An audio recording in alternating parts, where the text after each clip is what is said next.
आपल्या सभोवतालचे जग भाग 2 इयत्ता 3. माझी शाळा.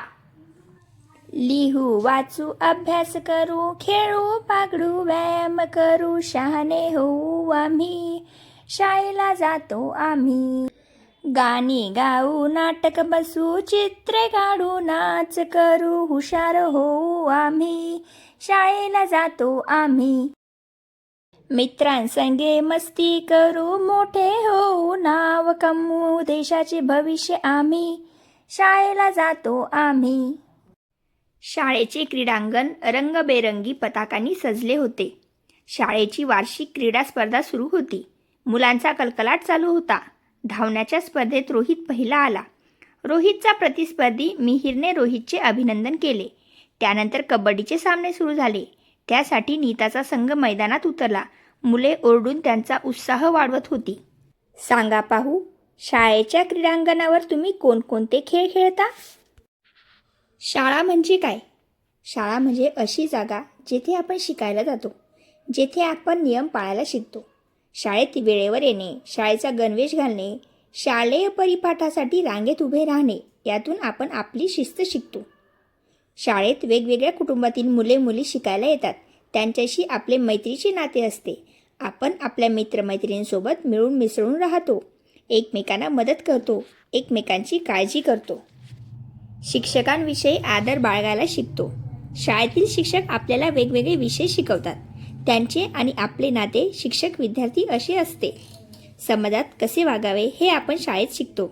या सगळ्या शिक्षणातून आपण चांगले नागरिक बनतो. आपल्या जीवनात कुटुंबाप्रमाणे शाळेलाही महत्त्व असते. माहीत आहे का तुम्हाला, शाळेच्या गणवेशाने विद्यार्थ्यांमध्ये समानता, शिस्त आणि एकता या भावना निर्माण होतात. शालेय गणवेशामुळे विद्यार्थ्यांमध्ये शाळेबद्दल आपुलकीची भावना निर्माण होते.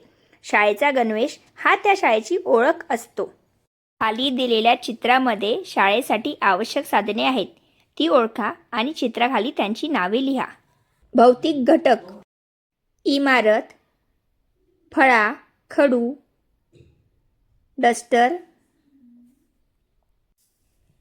बाके, घंटा, पुस्तके, वह्या, पेन्सिली, खोडरबर, CCTV कॅमेरा, तक्रार पेटी, प्रयोगशाळा, मैदान, संरक्षक भिंत, पिण्याच्या पाण्याची सोय,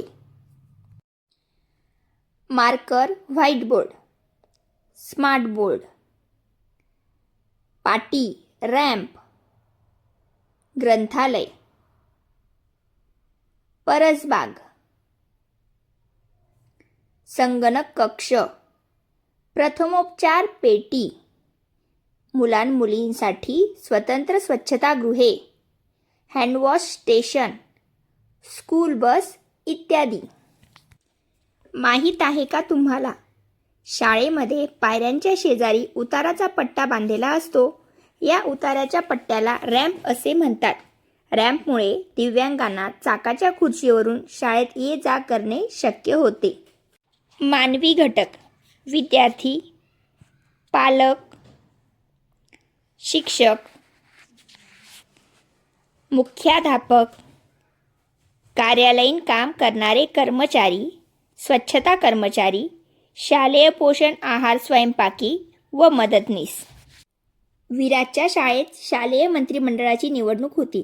मुख्यमंत्री, शिस्तमंत्री, स्वच्छता मंत्री, अभ्यास मंत्री, सांस्कृतिक मंत्री आणि क्रीडा मंत्री शालेय मंत्रिमंडळासाठी निवडले जाणार होते. सर्व विद्यार्थ्यांनी मतदान केले. विराजला सांस्कृतिक मंत्री म्हणून निवडले गेले. त्यामुळे आता शाळेत होणाऱ्या सांस्कृतिक कार्यक्रमाची जबाबदारी त्याच्यावर असणार होती. शाळेमध्ये विद्यार्थी शाळेची वेगवेगळी कामे करण्याची जबाबदारी घेतात. शाळा आपल्याला ज्ञान देते, समस्या सोडवायला शिकवते, एकत्र काम करायला शिकवते. म्हणून शाळा ही समाजासाठी अतिशय उपयुक्त संस्था आहे. शाळेमध्ये प्रत्येकाला बोलण्याची, आपले विचार मांडण्याची आणि इतरांचे विचार, मत ऐकून घेण्याची सवय लागते. शाळेत आपण लोकशाहीची मूल्ये शिकतो. अशाच प्रकारे आपल्या देशाचा कारभार चालतो. यालाच लोकशाही असे म्हणतात. सांगा बरे, तुम्हाला तुमच्या शाळेतील कोणती जागा सर्वात जास्त आवडते? का? जर तुम्हाला एक दिवस शिक्षक केले तर तुम्ही कोणती तयारी कराल? करून पहा. निरंजनने नकाशा आराखडा काढला आहे. तुम्ही स्वतःचे घर ते शाळा असाच नकाशा आराखडा काढा. शिक्षणाचा अधिकार. भारत सरकारने बालकांचा मोफत व सक्तीच्या शिक्षणाचा हक्क अधिनियम 2009 लागू केला आहे. त्यानुसार भारतातील प्रत्येक मुलामुलीला शिक्षणाचा अधिकार आहे. माहीत आहे का तुम्हाला? महात्मा ज्योतिराव फुले आणि सावित्रीबाई फुले यांनी मुलींना शिक्षण मिळावे यासाठी खूप कष्ट घेतले. महात्मा ज्योतिराव फुले यांनी 1 जानेवारी 1848 रोजी पुण्यात भिडेवाड्यात मुलींची पहिली शाळा सुरू केली. ही महाराष्ट्रातील पहिली मुलींची शाळा होय. सुरुवातीला महात्मा फुले आणि सावित्रीबाई फुले हे मुलींच्या शाळेत शिक्षक म्हणून काम करत असत. सावित्रीबाई फुले या पहिल्या भारतीय स्त्री शिक्षिका होत्या.